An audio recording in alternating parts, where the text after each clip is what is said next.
We're back. Episode 2. We survived. It's me again, Tony. Captain Well, Team England. two of us have. Well, we didn't even get through all three of us. Episode 2. We're already a man down. Chris is here with us, Vice Captain of Team England. Welcome back to the Lions Den podcast. We are Team England, and we're here to talk to you about everything that's going on in the world of Team England and 40k. Sadly, our third member of the podcasting team, Adam, can't be here with us tonight. He's a busy man, and so pinning him down has proved impossible because Chris and I are desperate to talk to you about what's been going on with Team England. Love it. I just can't wait. We're currently in the throes of post-LGT feedback. Within our Discord, we've got, as part of the process for application this year, everybody's got a channel where they can talk about the lists and their games, and we're collecting a kind of master central resource of all our scores and list results, so we can get an idea. Yeah, I'm basically Go on, Chris, you talk about whipping people just permanently, and everyone hates me because I'm going. We've got this giant tracker basically. I don't think it's a secret to talk about because no one's going to see it. We have a giant tracker of tracking all our games just to get sort of a general idea of the entire meta and how lists do into each other. And I'm just harping on, going, fill in your spreadsheet, and everyone's like, oh god, not Chris again. It's just. I feel people feel again like that. It's but I get it. I get it's it. useful because what we're trying to get, and we're trying to get an idea of what armies work well on the meta. I think most people know that. I'm going to talk about the Battle of Britain team balance in a minute. We're trying to get a sense of how is the game evolving. You look at things like the Sisters of Battle popping up. Is that a list that we need to practice? Is that something we can see on our own matrix isn't getting played a lot and nobody's touching? That's kind of information that we combine from outside of our team, as well as what with all the the 40 odd people that are involved in the playtesting and application this year. It's been really good so far. I've really enjoyed since the Space Marine Codex has come out. That's the faction I'm focusing on at the moment, looking at all the different list ideas and approaches. There's a predominance of Iron Hands, but there's loads of other lists and people trying to innovate. And then beyond that, looking at people doing innovation and tweaks on things like Eldar, CSM, some of the more outfield lists like your Admech, your Orcs, your Tau. I suppose Tau actually more mainstream now, but they're all coming into their own. So it's been really, really useful. And that brings us round to the Battle of Britain. So that's not going to be, as we record this now, it's going to be this is the 28th, 29th, isn't it? Of October, we're travelling down to Nottingham. There's going to be 10 teams of 6. 3 English teams, 3 Welsh teams, 2 Scottish teams, and 2 Irish teams? No, 3 Scottish teams and 1 Irish team. So, right mixture of groups. That works. Yeah, and really looking forward to that. So we've got 3 England teams, captain with myself, Chris, and then Matt Robertson, who's one of the Royal Vice Captains this year. We might drag him along for our post-event kind of debrief feedback episode to kind of look at how the event went, how we thought lists played, and the message really shaped up for a team event, because it's the first one we're attending as a group and as a team in the UK. It's been really interesting to talk about what we picked as factions. Now, in terms of balancing the players, I think, Chris, we did a pretty good job of this. We put myself and Chris and Robbo, who have all been previous players or played last year in the team. We put a couple of experienced players on other teams, and we tried to mix up newer applicants. And it is mostly new players across the 3 teams. Just take it back a tiny bit, Tony. I'd just like to talk about the Battle of Britain itself. So, Battle of Britain historically has been sort of a proving grounds for the team. It's generally this time of year every year. So we've only just got sort of the team applicants done, so everyone's sort of ready and raring to go. So it's a nice place, sort of newer players to come and just sort of cut their teeth and sort of really get involved in teams that have not been before. So, like Tony said, we like to spread out all the players just to get a general idea of what everyone's doing. Then we can sort of dedicate sort of veterans in the team. They can dedicate more time to the newer players, and when you only have maybe 1 or 2 or 3 on your team, you've got time then to go, all right, and just sort of see how they're thinking and just sort of get their ideas in. So it's a sort of really good introduction to teams, I'd say. And but it's a very sort of competitive event, and the Scots always want to win and never do. So. Wow, Highness. Straight on dig for Innes. Oh, there we go. I mean, to be fair, I think they're in the same boat, though. They're using it as a proving ground. They're testing, they're spreading their strong players out. Yeah. Oh, do you want to talk about Naughty Robbo this time? Oh, no, yeah, let's get into it. So I mentioned this at the end of the last one. Like Tony, you said, we've split the teams out all nicely. We've got a nice balance of players there. Looks great. Robbo gets a dropout, and then Robbo goes, "Oh, I need to get a sub."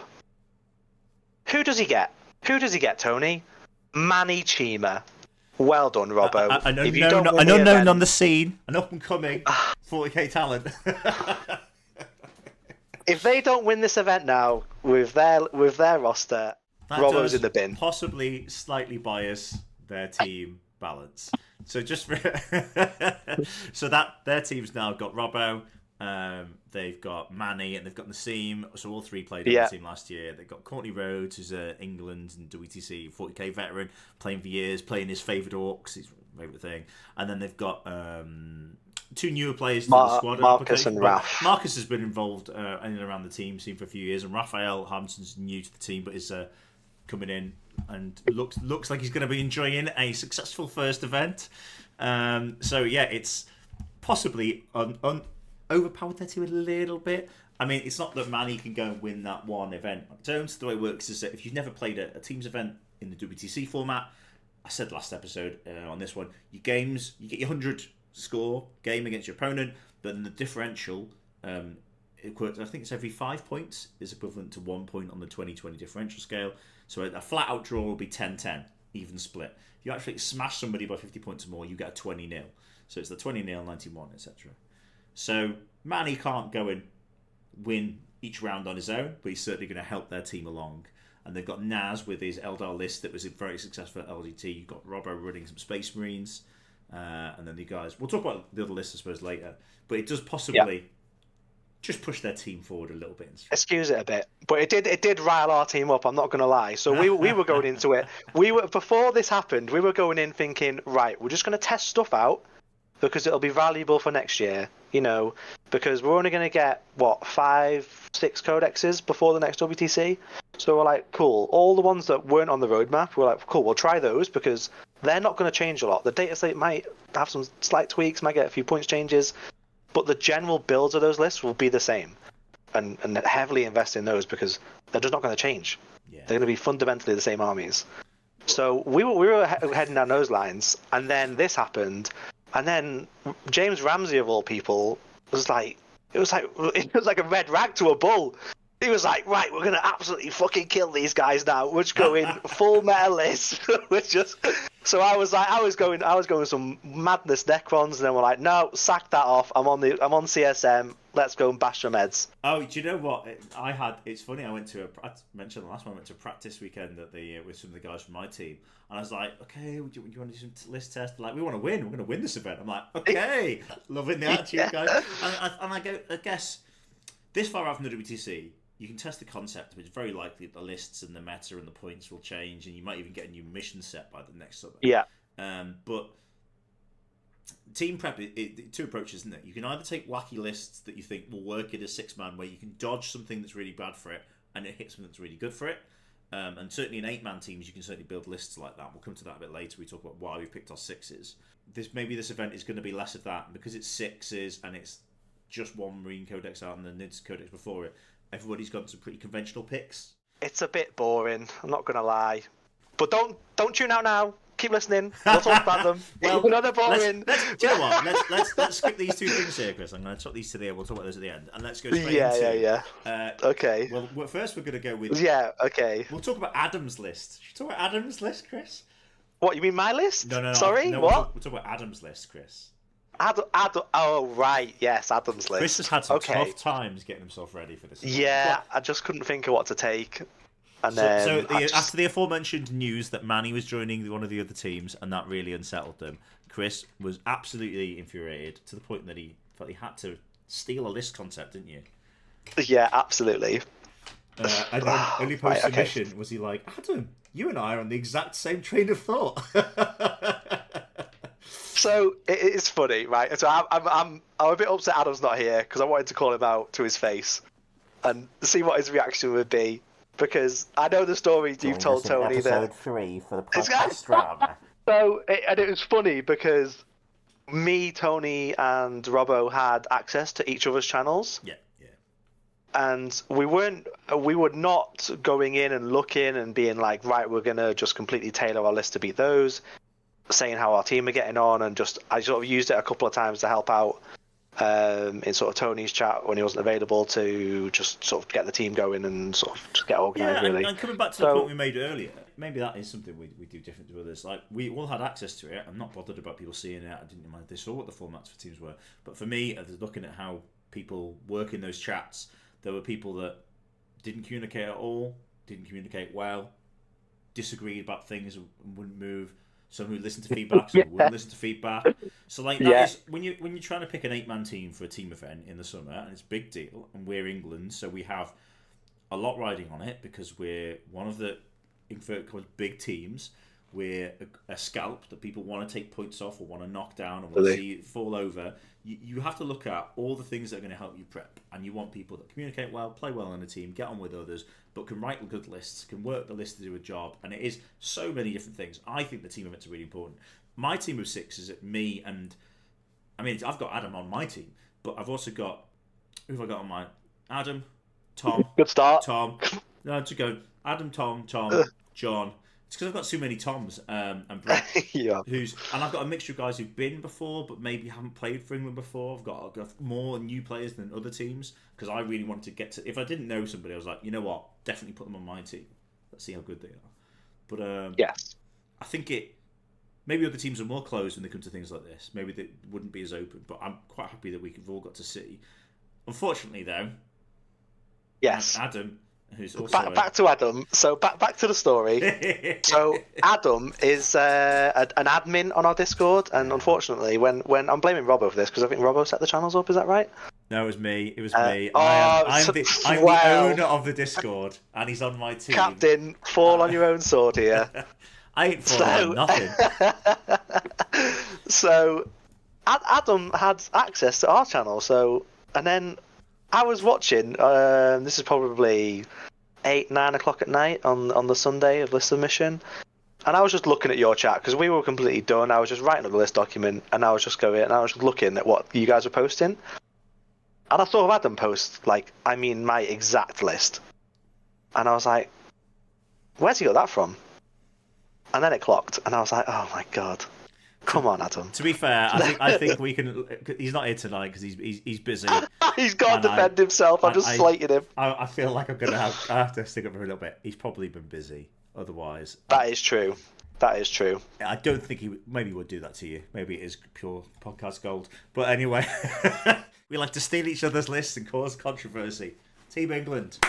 But he did change it slightly. After he because I have to. Should we go into my list now? I think we should. So we'll just pop into the list. Tell us about your fluffy Necrons. Sorry, your meta Chaos Space Marines. Indeed. Yeah. So effectively, because I'd been out of action for about a month. I'd been on holiday, so I came back into it, and I was like, right, I've got about a week to sort a list. So I was like, right, let's not reinvent the wheel. Sorry. It's okay. So that bit. Let's not reinvent the wheel. Let's just look at what other CSM builds are doing really well at the minute. Obviously, Liam had just smashed LGT, so I was like, right, let's start there. There's Chosen, there's obviously something there. Great. But in a team's environment, I felt that the differential pushing maybe wasn't there because they just didn't have the sort of primary holding, they have the primary denial. They're obviously quick, but they just don't have that sort of just solid, just chunky unit, which you probably see what I'm getting at here, to hold the middle. So what I did from that list is just drop the 10-man Chosen Brick and their Rhino and the 4 Blitz, because I used the Blitz at WTC and I had a nightmare with them with Abaddon with rerolls. So forget using 2 units of 2 Blitz with no rerolls. I was like, I'm out. See you later. So I replaced that with Abaddon and the 10 Terminators. My theory behind that was the new Marine Codex has come out. I had everyone talking about these Iron Hand lists. I'm like, cool. I knew Chaos Knights were big. We're going to see a lot of them.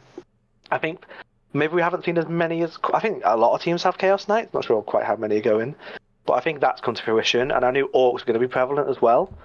Taking the Abaddon brick with the Terminators just allows you to just be so aggressive into those games. Like, if the Redemptors come anywhere near the middle of the board, if they leave their deployment zone, you could just kill all 3 in a turn. Like, not even a problem.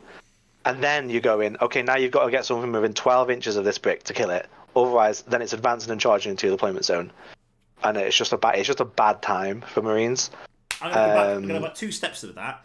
One, do you think it actually is a bad time? Because I remember we revealed that we did have some of our other England vets in our England chat on Facebook going, oh, I don't know if that oh yeah, I was dodging bullets here, right? I was taking a lot of flight. It was like, I think that was more of a flashback to the summer where you dropped that unit from your WTC list and then that's blitzing. PTSD. And on the other side of that is, it's interesting that you don't want to take the two a blitz. I can see the utility of two a blitz dropping in without the rerolls. I mean, you probably go undivided for the strat then, don't you? So you don't go Nurgle on 2x2. You just go undivided, drop, reroll, hit and wound. Yeah, if I were to do it, I'd probably just take a unit of 4 with undivided. And just maximise the effect of the stat strat. Okay. Yeah, if you're not taking Abaddon, then it's just so much. It is a lot of output. And if they pop off, they seriously pop off, and they just win a game, right? That's why we took them, because they can just decimate an entire army. I mean, you drop those in, you could pick up 3 mini knights. Like, you could be cheeky and just go, I'm going to fire 1 there, 1 there, 1 there, 1 there, and you failed 2 saves and you're dead. So let's skip from that into then. So you got that list. What else is on your team? So you're overseeing your team of 6. Yeah. By the way, interesting choice from what you said there about Chaos Knights. There are out of 10 teams, 6 teams have brought Chaos Knights, and they're pretty much all the same. One's brought demons, but most of the other players have given demons to their CSM, so they've got better lone operative play, which is something we see an argument for in team events a lot, and certainly I know your team had that argument. And then the rest are often, it's whether you have 6 melter. What you'll have to come up with the names. Carnivores are the Gatling ones, and no, all the way around. Brigands are the Gatling melter. Extra AP, is it? Yeah, hit on 2s and they get extra AP against closest. Yeah, and then the Carnivores are just, for some reason, you can just fly over terrain, 14 inches, and then charge you. Not a battle tactic, can't affect it. Son of a. Anyway, so you've got those two. 6 of one, 5 of the other, basically. Yeah. A little one that's a warlord that sits on your home objective. What a boss. Yeah, and stickies it. Yeah, exactly. It. And then maybe demons if you've been lucky. Just hops around. So what's in your team? Past CSM. So we have. I'll go through the players as well. So there's me on CSM. Yeah. And then we've got Nathan Roberts, veteran. I'm sure you all know him. Been in the England setup for years now. He's playing Chaos Knights, and then we've got James Ramsey on Eldar, and then we've also got Cal. Yeah, we'll come back to that. It's a bit spicy. We've got Kyle Grundy on the Tau. Everyone knows Kyle. Hit him up at the Pure Tide program. He's having really good success over there, so I'd like to promote that. And then we have Ed Watts on our Grey Knights. He's new to the setup this year. He came as a coach last year, though. Fantastic to have there. So nice to see Ed applying for the team this year. And then we've got Mark Pocock. Mark's playing Space Marines. He's playing the Iron Storm, Spearhead, rubbish. Everyone's seen it. The 3 Redemptors, 3 Whirlwinds, plus other stuff. So in that group of 6, you've got yourself, who played last year. You've got a mixture of players over the previous couple of years, and coaches, and/or people who want to play. So how does your CSM... 2 questions. How does your CSM list fit into that setup? What do you see the role being?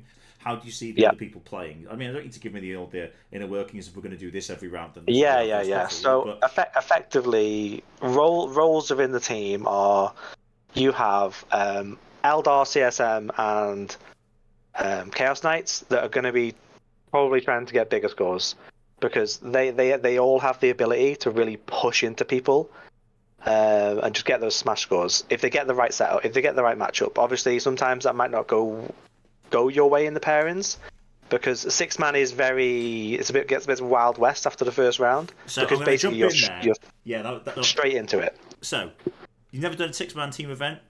There's the defenders and attackers. Defender is you put a list down hidden, you reveal it at the same time as your opponent's defender list. That list will get to pick a table from the 6 sets of terrain in the mission that you're playing, so you'll know whether it's a good mission or a bad mission. And then your opponent picks 2 of their remaining 5 armies to prey on it. And you, the defending player, get to pick which army you're going to play against. So say I put my Space Marines forward and Chris preys on me with Eldar and Chaos Space Marines. I get to pick whether I play the Eldar or the Chaos Space Marines, and that could be factored in a number of ways. One, you could take a hit for the team, take a list that's really bad for you in your game, but everybody else is bad into it, and it makes the rest of the parents better. Or two, you take a list that they think is really good, but you think you can get points out of, and you can try and scrap as many points as possible. And you do that first. The second time you do it, though, so you do that, you have a defender and a prey list for both teams. That's 4 of the lists gone. That's 2 from each team, so you've got 4 left. When you put the defender down, you do the 2 attackers again, and that last remaining list goes as a champion list and gets put to the side. So there's a load of guesswork there, because you have to guess, once they put the defender down, which one they're going to put in the champion, which 2, when you put them down, they're going to say, yeah, my defender will play that. And the one you refuse gets to play the one that you think your opponent's going to refuse. So it's tons of guesswork about what's going to go forward, what's going to go down, what's going to get refused, as well as, do I have a plan here that he doesn't know about? Is there some list tech that they don't get that's going to catch him out? And that is, I think, it's the game within the game that makes WTC so interesting, because you can tech a list to catch somebody out, to do weird things, to be great in a mission. I mean, I think that the archetype for Space Marines is very much because of Poland's WTC list, which ran Dark Angels in a Gladius, with the Redeemer, with the Aggressors, with the Terminator Brick, with a load of MSU scoring behind it. Nobody'd seen that until they ran that, and it was such an effective list at WTC. You know, it scores well, hard to get through. The Redeemer is absolutely destroying some armies. If they can't handle a Land Raider with Armor Contempt running at them, then they're going to have an Aggressor Bomb and the Deathwing Terminators running at them. So that's the kind of thing that would potentially be a really good put forward list. Something like the Guard artillery gun line that was prevalent before the last points changes. That would have definitely been a good put forward list, because what wants to run into a Guard artillery line? You've got a nice mix there. You've got 3 then, and I suppose that leaves your Space Marines, your Tau, and your Chaos Knights to be your flexible list. Yeah. So I think a lot of people maybe get a slight misconception of Tau, because when you think of Tau, you're thinking, cool, they're going to go out, they're just going to table people. Brilliant. Obviously, they're going to win 20-0, right? No. The big problem with Tau is bring it down. And in a team setting, it's such a liability. Almost to the point that, do you even bring Tau? Because they're maxing out at like 13 points. Because they're just giving up 35 secondaries before the game's even started. Bring it down, homers. There you go. And there's nothing Tau can do about that. I don't want to jump to the future, but we don't have Tau in our team. And it's just, you know, we're taking Tau because Mr. Tau is on our team. So Carl Grundy is UK Mr. Tau, coach for Vanguard Tactics. Has applied for the team a couple of years, and where Carl, I think, has been really lucky is whenever he's applied when picking the team, Tau have always been awful.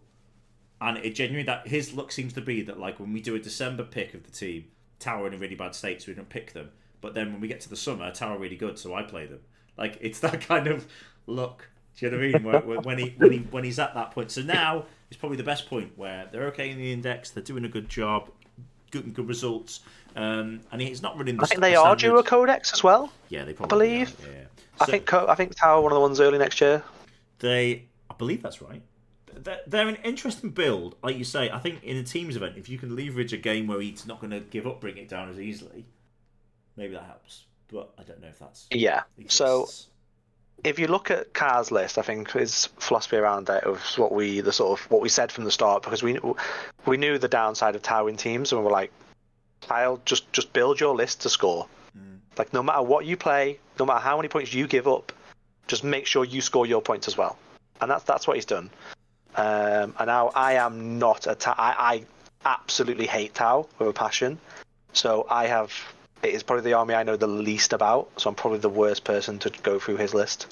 Oh, we don't. I think Tony. What we're going to do. We won't go into the list specifics tonight, because we'll be here all night if we go through 18. We will. List. But he's got a non-standard Tau list. He's tweaked it to do some jobs and make it better to play missions, go for secondaries, and give up less bring it downs. I think he'll do a good job for you. Yeah. And that. Let's go to possibly another one of your interesting ones, which is your Eldar. Yes. Now this is interesting. So I don't have the list doc in front of me, but When Nassim took 20 to Wraithguard to LGT, we were like, no, that's not enough. We need more. So Mr. Ramsey has gone with 30 Wraithguard, because why not? And no friends. 30 Wraithguard and no friends is what he's going for. Not really no friends. Well, yeah, kind of no friends. The philosophy we've took into this as well is part of the decision making was a downfall of Eldar, also in similar vein to Tau, is assassinate. You play Eldar, you go, cool, you've got to use all your characters to score your points. I'm going to take assassinate. I'll score at least 12, probably 16, and I'm happy.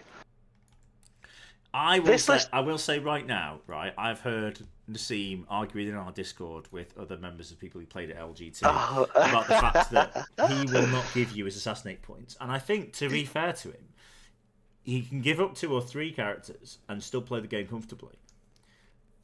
And then it's dicey to get the other ones depending on your list tech. Now, I get that then becomes easier in teams because you go, well, I won't play those things that slight my characters. It's another strength, another notch in the exactly, but I don't think he can avoid it anymore with the prevalence of Space Marines now. Space Marine whirlwinds are going to be everywhere. And yeah, cool. That definitely does. But then, that's great. And you go assassinate. But what's your other fixed one? And are you getting it off Eldar while they take the board? Because Wraith... You just take homers. You say they take the board. They have very little actual board presence. It's not a big. It's not a big footprint. Here's how the Space Marine game goes. I think Wraithguard move up. Wraithguard kill a Redemptor. Incarn pops over, kills a Redemptor and or a Tech Marine, and then you go, I ain't killing that Incarn. That feels like the core of the game. Because then you need to focus. Yeah, the Space Marines still don't want to play it. No, absolutely. I'm not saying Space Marines want to play that. On another note, there, Tony, you mentioned the Incarn. So James doesn't have the Incarn. Well, I was going to say. So how did you get 30 Wraithguard in? You had to give up the big boy. Yeah, you've just dropped the Incarn, right? You just dropped the Incarn, and a lot of people are going to be going, "What are you doing? You guys are absolute idiots." We may be idiots, but we are trying it nonetheless. Yeah, and it's teams is so again comes back round to teams is not a singles event. You aren't going paying a lot of time and money to go and then have a bad weekend where you played 5 games on your own where the other guy just smashed you. Because that I think is a big danger of team events when we didn't maybe have of singles events we didn't have team events as the format that we wanted. Because there are people that got onto WTC teams. I'm going to pick Courtney Rhodes. He's playing Orcs for Robo's team. Courtney never... He had a couple of placements, but he never went and won any big GT. And there was a couple of years when he played for the team, and people said, why are you picking Courtney? What's Courtney doing? And you'd go, well, Courtney goes to tons of games. And he doesn't get smashed very often. He'll often go 4-1. Sometimes you go 5-0 and he does really well. But he'll often run that non-meta list that is great in teams, but he'll give it a real, absolutely put it through its paces. Yeah. I think if you're doing that on your own at a singles event, that could be a very punishing experience. And yeah, it can. When there's a big group of 36 to 40 people applying for 8 places on a playing team, I think there might be a worry that, if I go to an event and I do really badly with an off-the-wall list, people might think that I'm just not very good. So I think team events, one of the things we stipulated is that you have to go for a team event, at least once before we close our application window, and start making our cuts from the application group. Because we want to see you in that format. We want to give you the opportunity to freeze up a little bit from the realms of, I've got to play something that beats Eldar, that beats Space Marines, that beats Chaos Space Marines, So 30 Wraithguard might not win a singles event, but here, you're going to have some lists that go, ugh, I can't deal with 20. It is oppressive. It is oppressive. If you get these guys into Chaos Knights, for example, say goodbye to any points you thought you were getting in that game because you are not getting a single point. There is just nothing you can do. And another interesting note on the Incarn, just to sort of give you a bit about, we're not just doing this randomly.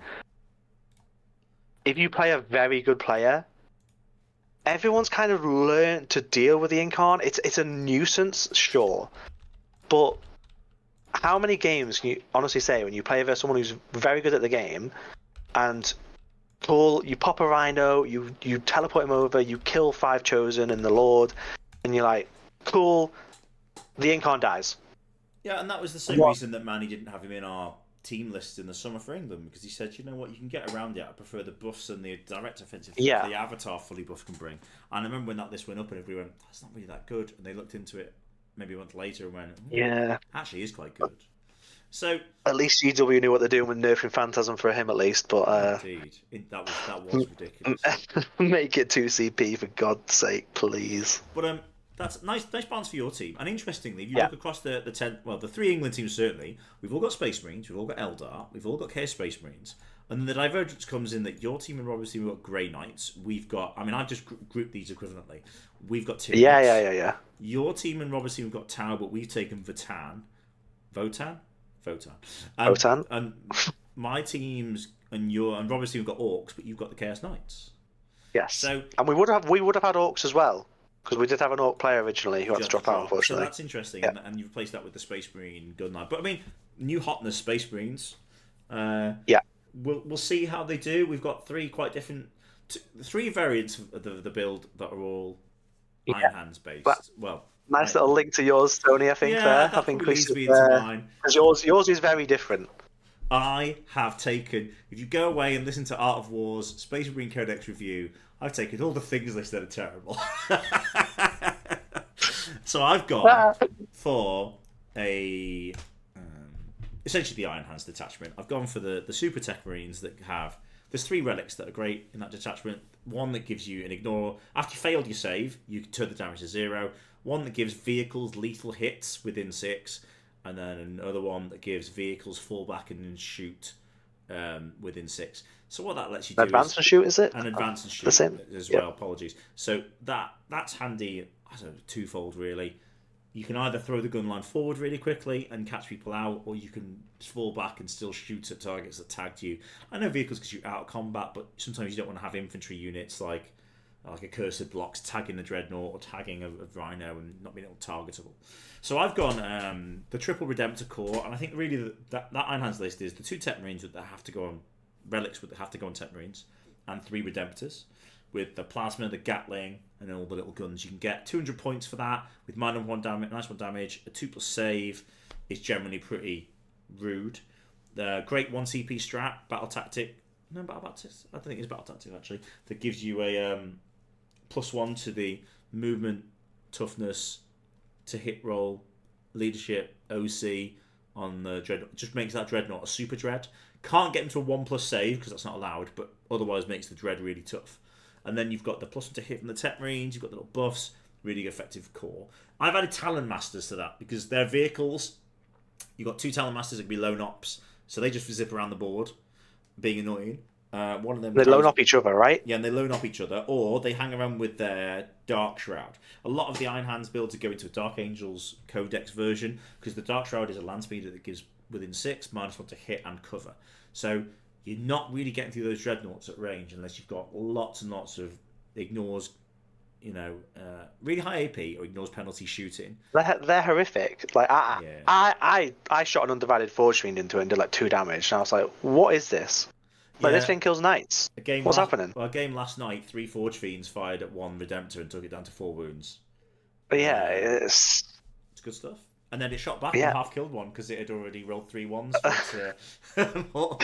Oh, that is. Oh, just don't even remind me of those guys. Yeah, just like... so there's loads of cool stuff. Now I've gone Dark Angels for a couple of reasons. One, because I wanted the Talon Masters. I think they're really handy, and the Dark Shroud gives you the buff. 2, because I wanted Azrael. Azrael gives me an extra CP every turn if he's on the battlefield. So I've got him with some Hellblasters just chilling in an Impulsor. And then I've not taken any Whirlwinds, which is what everybody tells me is the absolute noob choice. I can't believe that's so good. Whirlwind. They are okay. Let me tell you, Tony, if you were on Team Ignite, you'd have 3 Whirlwinds. I probably would, but then that that's just how I play 40k. So I'm testing out 2 units of 5 Desolators and 5 Hellblasters, each in an Impulsor. Gives me a couple of options then. It lets me throw forward a tank with guys in that can get out after it's advanced and still shoot. I can shoot guns from the Impulsors, which we discovered last night because people didn't know that Impulsors had 5 points. This is stupid. Why are they what? 6. Firing point 6? Yeah. Why? It's good, isn't it? So 6 firing points. can benefit from all the buffs because when you fire the guns at the guys inside, it counts as being the vehicle firing. Yeah. So you do that mega 5s to explode. So what is another it? one is a battle tactic is fight in the shooting or the fight phase, which is really handy. You get sustained hits 1, and if the unit doing the attacking is a vehicle, you get critical hits on 5s. So that makes things like the Desolators and the Hellblasters even better when they're shooting out those tanks. And it still gives me a couple of options. It gives me some things to throw around. I can keep I played a game last night into Chaos Space Marine list, and I could keep 5 Desolators on the top of a ruin just shooting all game while their impulsors just trolled around. I could still move the tanks around and be annoying and block and tag things, and then get the guys out and shoot, or fall the tank back and get the buff. So there's loads of little clever ways I like it. Probably isn't as flexible with some of the scoring, and again, this is where I think the Iron Hands version has to go. You either go down the full gun route of like 3 Ballista Shreds, 3 Redemptors, and 3 Whirlwinds, and minimal scoring, or you start to take some of those elements out. So like Robbo's list takes out the Ballistas but has more scoring, has Inceptors, has Scouts, has more characters to score with. Mark's list is that list with the Ballistas and the Whirlwinds, and it's just it's the still has Scouts. Yeah. So he has 2 units, 3. No, I got 3 units of Scouts still. So cheap, 55 points for Scouts. Yeah, they're dirt cheap. But regardless, it's hoping. Again, this comes down to my team approach. I'm going to play as put forward at the weekend. I want to test out the guys on my team and see if they can go, yeah, this is the game I want to play. This is the score I'm going to bring. I want to see if they can do that job for me, because that's a really important part of any team setup. You bring an army and you practice it, and you say I can play Eldar and get 10 points every time I play them, and then you go into the big rounds and you get 1 point. Well, that's going to let the team down. That's the difference between us winning a round and drawing around and losing a round. And we had elements of that this summer. It happens every year, every team event. Somebody doesn't quite get the results of luck or whatever. Some of it, I think, is practice though, and I think where we're trying to improve as a team is we're trying to focus our practice more, so people come to the matrix point, the prediction point, and go, yeah, I've got this done. So all 3 teams are preparing a matrix of, against every other team, what's my average score into that game. So again, my Space Marines into Eldar. I mean, I'm not going to blow anybody's mind by saying I'm not predicting I'm going to win 20-0 every game. I'm not even going to get 15-5. I can get a small losing draw out of Eldar. I'm probably quite happy with that. Maybe other players will say, my list will get a winning draw out of Eldar. Or I beat Eldar. And you can write a list that maybe does that job better, that in singles you wouldn't take, that weakens you into something else. We've taken Space Marines in Eldar and Chaos Space Marines like other lists have. Tyranids, though, and Votan are mission play lists that want to go forward and be annoying. So you've got the Votan are kind of like a Harlequin's boat style list, really. That's the Votan build. So it's got a... Absolute madness that you were comparing Votan to Harlequins. Yeah, but this was like, you couldn't think of anything... more apart, but they play like that, but they shouldn't. They do, but GW have pointed them in such a way that you do play like that now. They're like the Harlequin boat build in 2 reasons. One, because you've got little transports that are annoying to get through. They've got an invuln that just troll around the board really quickly. And 2, because the infantry are small 5-man units that they hit hard, but they don't take the hit back really. And then you've got the odd little combat character. It is very much a Harlequins list without some of the shenanigans that Harlequins at the top of their power last edition had. And then we brought Orcs like Robert's team have. And I think Orcs, I was going to compare them maybe to Orcs, but I don't think they do that job quite the same way. Orcs are very much truck-based lists at the moment, where you've got maybe knobs, or you've got boys and a character sometimes, or maybe Captain Badrock features in both lists, because him and a unit of flash gits just walking around shooting people. They're MSU Hordy lists, and if you put too much stuff in reserves, or you don't prepare for it, they'll just rush your line with 6 trucks and a load of random Gretchen on objectives, flooding the midboard. You get a turn to shoot them, and then they just wog and they run at you. And you're like, I'm not getting any points for like 4 turns.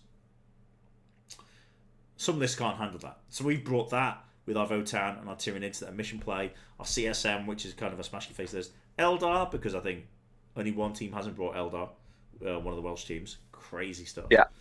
I don't think there's anything meta breaking in our list, really. I am interested to see how the Nids and the Votan do. So we've got Eldar has been run by Brett. Chaos Space Marines has been run by Adam with your list. So we'll see who's the better player, you or Adam. Podcast wager happening right here. And then we've got John Clark running Tyranids, Tom Lohman running Votan, and Orcs is Tom Higginbottom. I think yeah, I'm happy with all the players on the list. Everybody's picked lists that they like the faction of at the moment. That's a big thing for me when we were doing that. I want to see players do well in my team, so I've got to pick the faction that's strongest, that you think you're going to bring me the best variety of scores in. We might end up getting a lot of draws. I don't know. I think we've got answers to everybody's lists. Boringly. I think you do. The fact that it's 6-man, I think helps that, because I don't think anything creeps in that's massively wild. There's obviously the 3 armies that everyone's going to take. It's Eldar, CSM, and Space Marines, because Space Marines are the new hotness, and then just a bit of a mix afterwards. But it's all there and thereabouts. There's nothing crazy going on. I mean, not too much crazy innovation from Robbo's team. I mean, he's got the Space Marines Eldar, Chaos Space Marine, Grey Light Talon, the Orcs. I mean, you did want to mention Manny's particular flavour of Chaos Space Marines. Yeah, because Manny is just going to Manny. So Manny has just sort of innovated his LGT list slightly. So after Abaddon got one shot by the Wayleaper, he has just thrown him in the bin. He doesn't get to go on the board anymore. Is that the reason? Amazing. Yeah, there was an unfortunate incident where Manny failed a 4+ invul, and then a Fate dice was involved, and Abaddon was no longer on the board. That happens. That's the game. So Abaddon's been thrown out, and in his place, or Abaddon plus the 60 cultists, I believe. I think there was 3 units of 20 cultists in there.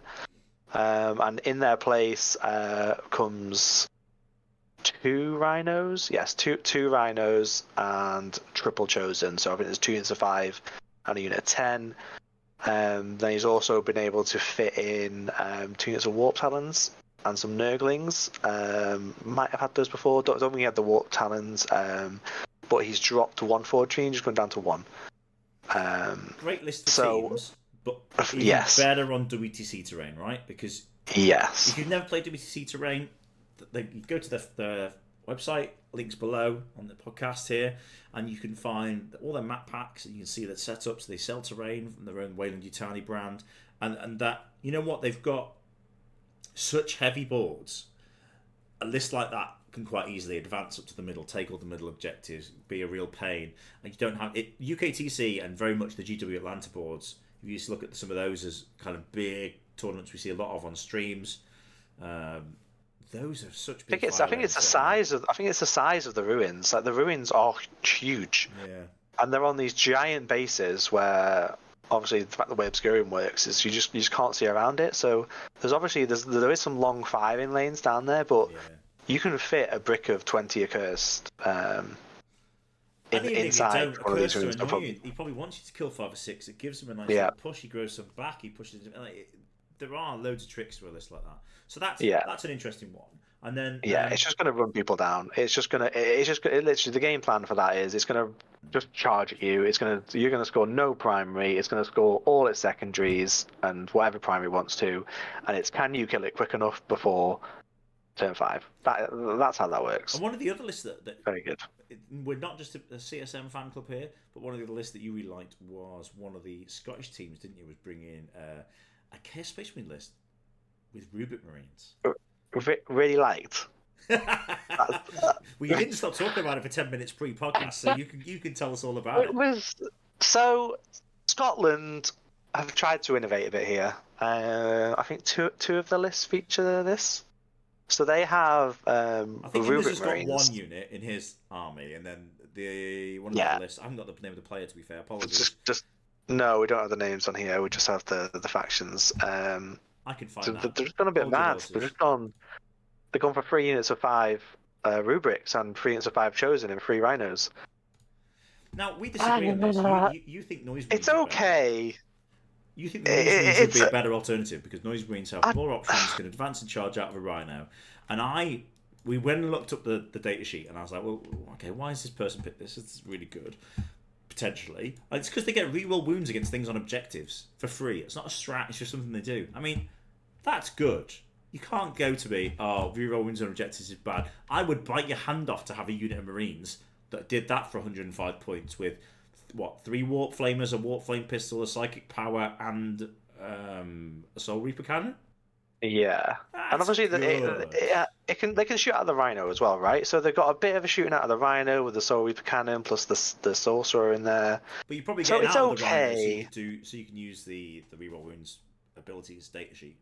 Yeah, uh, it just doesn't feel massively efficient. They're expensive, 105 points. There's no stratagems you can use on them. They are just like Tony said. It's just you get wound rerolls, and it's like, what are they killing?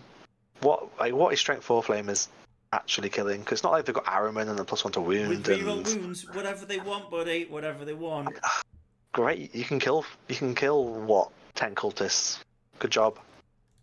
What in the meta are they killing? Chris, what are they doing to Redemptors? You can play Bruce Duffy, and he can tell you about why you're wrong and why his army's better. It's trash now, aren't I? I'm going to get absolutely slapped. You are, Bruce. I'm calling it out. Chris has tried to take you down a peg. Don't you take Oh God! It's just I'm just literally setting myself up. He had to steal Adam's list for this event. Adam's going to score more points than me. I'm going to get slapped by Rubric Marines. This is just going to go horrendous for me. Can I just not turn up because I'll never hear the end of it? No, I mean, I think from there you see most of the teams are running pretty much the same sort of comp. Where teams are losing out, maybe taking it like on your list or Robert's list, taking the Grey Knight list out of that 6. They may put in World Eaters a couple of times because that's a nice table for instance if it goes first. So that can be scary. World Eaters can be a quick 20-0. That's how that goes. There's just as a battle list as well. There is one Brave Sisters battle list. That is also Scotland, the innovators this year. England have gone pretty dull. Yeah, we're just chumps here. Not me, buddy. I've gone for innovation. But I mean, most teams, like we said, most teams are running those blocks of Space Marine Dreadnoughts, running UK Space Marine with the Chosen and Rhinos and then colour. Chris Mills is running the Sisters with Assassins, I think. And he's got some interesting tech in there. I think Sisters just bring... You look through that list and you go, my God, there's just so many little 5-man units that are going to be annoying. They're going to be touching terrain. They're going to fly at me and try and... we'll trade into a little 5-man Marine unit. We'll trade into some Scouts. We'll damage a Chosen unit if they charge it first. They are annoying. So we have looked at them a little bit in the team, but it's one of those where everyone's gone like, "Oh, there's something there in Sisters." Yeah. But Chosen are good. But that's basically how it's gone because everyone's playing singles and stuff at the minute. So it's not like we haven't got around to that point where we're just trying these sort of fringe armies. But obviously they won Tampa. So they can't be bad. So they score a lot. I'm predicting that England might not. So we've done this event now a couple of years in a row, and it's been an England 3 on the podium. 2 years ago, last year was 2 England teams on the podium. One of the Scottish teams, I think, was in as a team. So this year, I'm predicting there might be. There's definitely going to not be all 3 England. Do I go back it? No, I'm going to back it. All 3 England on the podium. I'm going to say England. We're going to go with a triple England podium. How do you feel it looks? Another list around. Do you feel like we've got a strong England team list? Do you think that? Yeah, I think I think it's Robbo's fault. Nah. We might have had a nice list if it wasn't for Robbo, but we've just done it. We've just gone for full meta. Just run at you basically. But often when I played England teams at this, we've drawn against the other top England team, and then it's been a fight to see who beats the other teams by more points because it's very easy when you get balanced teams to go, Manny 20-0 somebody with his Chaos Space Marines, but our Chaos Space Marines 20-0 somebody. The Eldar both 20-0 somebody, and you're like, it's 60-60. Like it's just a flat draw score. And generally, there's like a 10-point bracket in the middle, so it's going to be out of 120 points from the 6 games. 55 to 65 is a draw. 66 is the win. 54 is a loss. Yeah. So, yeah, I could see us doing well. Having said that, there's some great players on Scotland's 3 teams. They've got some really strong singles players. Innes Wilson, Brian Seep. Just to pick 2 out who are going, they both know what they're doing. They're both going to be helped. They've helped, obviously shared some lists exactly the same, so they help people write them or innovate lists there. So it's not going to be a pushover with those teams. It's just, and then that comes down to that game within a game we mentioned. Can you do the pairing bits? So what we've got our teams doing at the moment is doing those matrix scores. We'll then, as the 3 captains, take that matrix with us to the event and go, cool.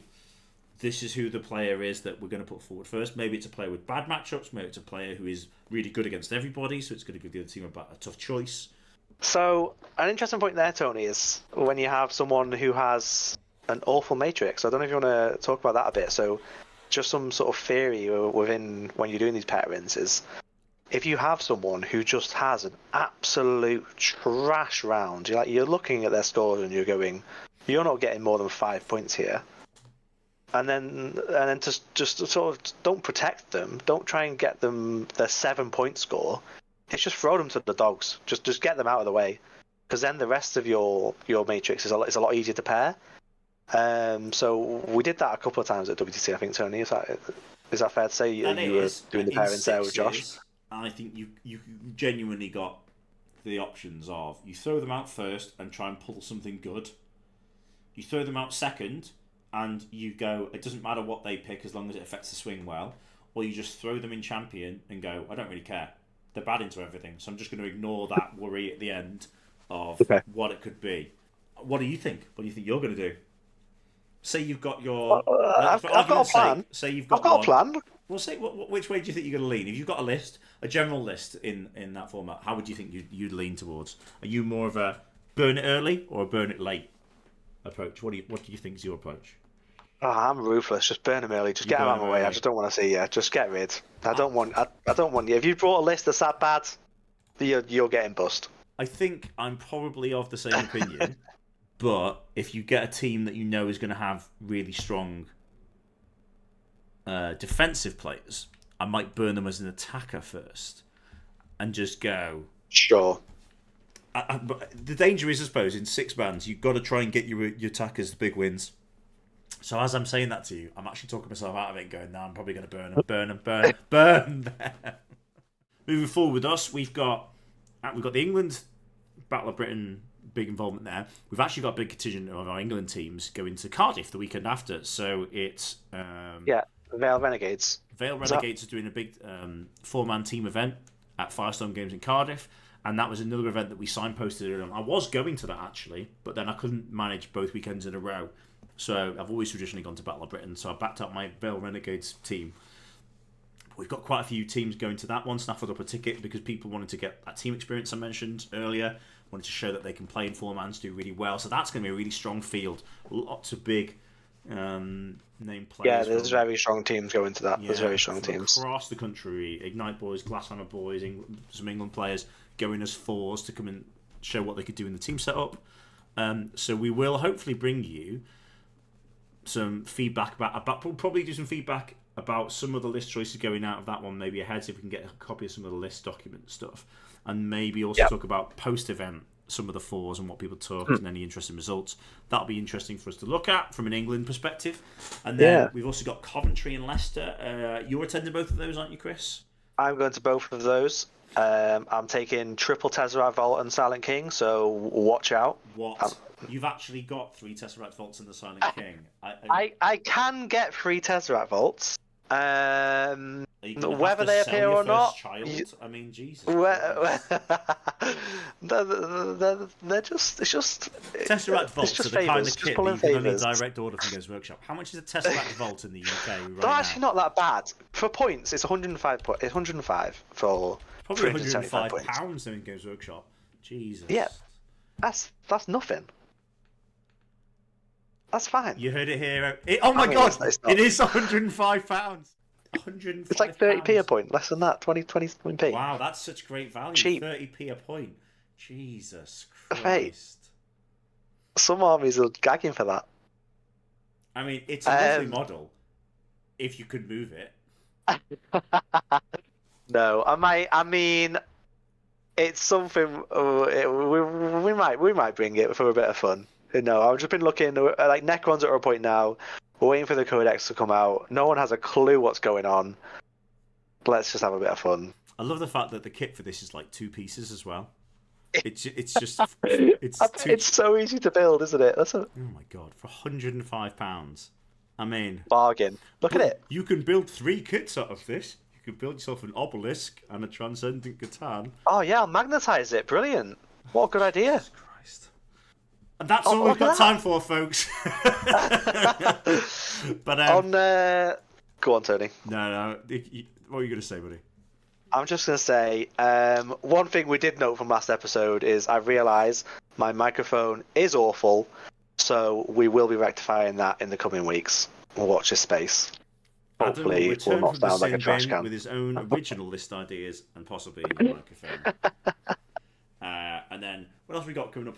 There's some more single events we're hoping to be at. So, if you are out and about and see us at some of these events, or want to pop in and see us when we're at some of the team events, feel free, come up, say hello. The England Discord link is below. If you're interested in getting involved with Team England, make sure you check us out through that. And we're going to be hopefully getting up some things about some Team England dice, objective mats, team shirt orders if you'd like to have one of our lovely Team England shirts. We do a name print on the back. We do an order for those kind of twice a year. So we're going to start ramping that up towards Christmas and New Year. So there are lots of things to get involved with at the moment. And all I can say at this point is we promised a podcast every 2 weeks, but so far we're hopefully to getting out 2 in a week is the plan. So yeah, I think that's everything, Chris. That is, yeah. I think that covers it well. So look forward to see everyone at any future events, I guess. We'll talk to you again upon our triumphant return from the Battle of Britain as England 1, 2 and 3 on the podium. England! The only thing left to say is if you guys could hit the like button and even hit the subscribe button for us, that would really help us to grow on YouTube. And you can find out more about Team England through our Facebook link below and our Discord. Feel free to join and get involved there. If you do want to even support Team even further than that, you can find us over on Patreon as well. And this podcast is available via Spotify and all good podcasting services. Until next time.